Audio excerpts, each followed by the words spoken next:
Hey, what's going on, guys? I know I told you guys I'm gonna keep updating my YouTube channel, and I just couldn't. I've been so busy. I've been working all the time, and I've been busy with this thing that's been taking all my time. Anyways, so I had to go through the project, and I did multiple changes. And you know what? I took it to the racetrack. It's freaking crazy.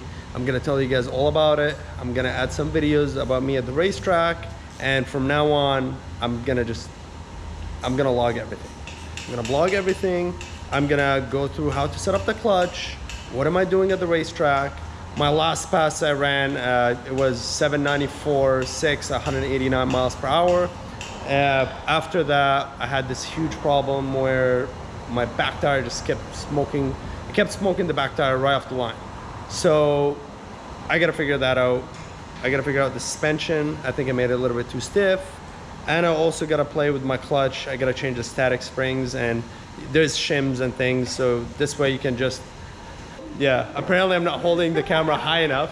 Anyways, so we're gonna go through what we did. I'm gonna post some videos, and we're gonna tell you all about this crazy project and go from there.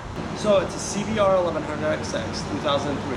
Let's start with what we did to the motor. So I went forged pistons and forged rods, 9.5 to 1 compression, JE pistons with Gorilla rods. For the transmission, I undercut the transmission and put a billet clutch basket with an MTC Gen 2 multi-stage lockup clutch. And we use this lockup clutch for drag racing. This way I can just tune the weights of the clutch. This way I can just dump the clutch directly, and it would gradually apply the power down super precisely once it's all set up. This way I will get consistent launches over and over and over again. Anyways, so the motor is 1166 cc's right now.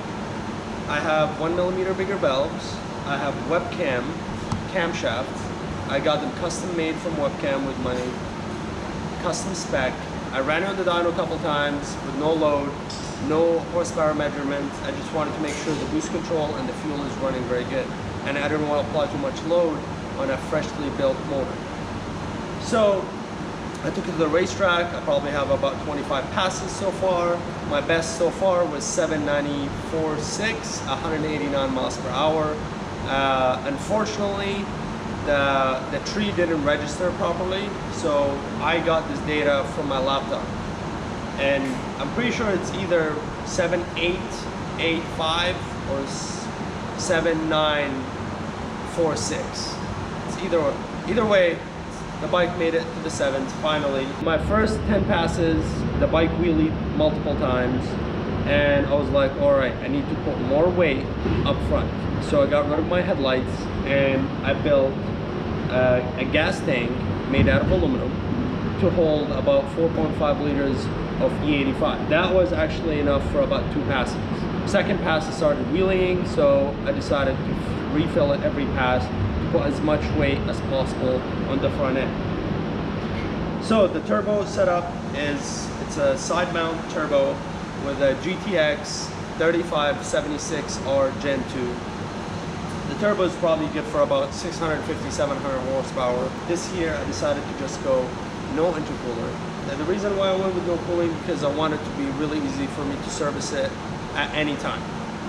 So before I had to take the plenum out, fuel system out, fuel tank out, everything just to check my spark plugs. But now, actually my gas tank is in the front, and all I have is shell that I'm actually planning to make out of carbon fiber, and I'm gonna make a full episode on how to build this shell out of carbon fiber. And it's gonna be awesome. I'm super excited. This is my first time. So if I fuck up, give me a break. We're all learning. I went with the Drag Max. This thing just hooked and went, and I was very impressed. Also, the clutch setup. So the clutch setup, I used to have Hayes clutch. It worked fine, but to be honest, I had zero support. The guy he's a great guy, and he's a great machinist.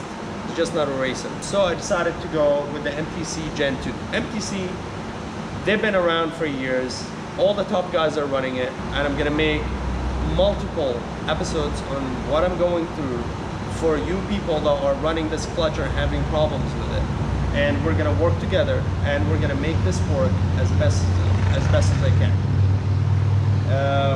What else? Fuel injectors. I decided to go with 2200cc fuel injectors because I'm not running an intercooler, and I'm gonna max out my setup probably 28 pounds or 25 pounds of boost on E85, run safely from A to B.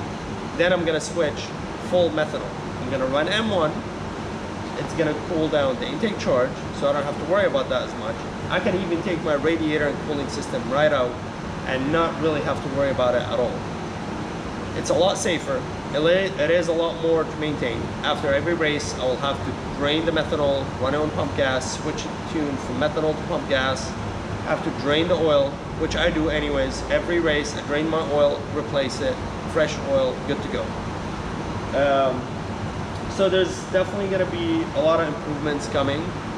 The goal for this bike this year is at least 750. So I'm gonna do everything I can to get that 750 out of it. And I know I got it, no problem. I just have to apply the horsepower correctly, smoothly. So I've been thinking, I know I put the gas tank right here, if you can see here. So it holds the fairing, this is my gas tank. I fill it up from right there, and if you go from the other side, Tyler, let's see. I put my 85 here, drains here, and returns right there.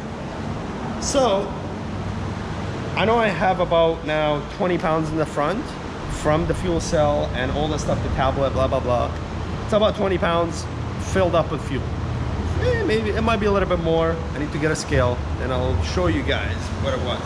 But my bike did pull a couple wheelies. It's like a wheelie queen. It fucking loves it. So anyways, I was thinking, I did run a single rotor and it slows me down from 190, no problem, because I have about